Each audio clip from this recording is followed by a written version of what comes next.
तुम्हाला माहित आहे का, आपण जे मंगळसूत्र वापरतो त्याचा इतिहास तब्बल 4,500 वर्ष जुना आहे.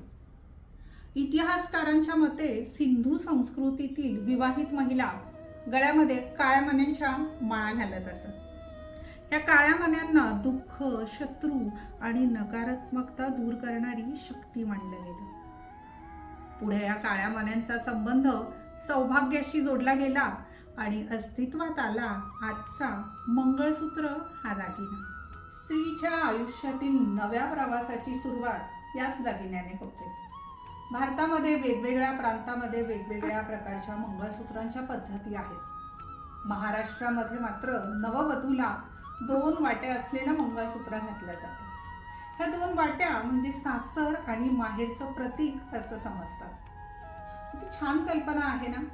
एक दागिना जो तिच्या सौंदर्यात भर टाकतो, तिला वाईट शक्तींपासून वाचवतो आणि ताकद ठेवतो 2 कुटुंब एकत्र करण्याची. मंगळसूत्र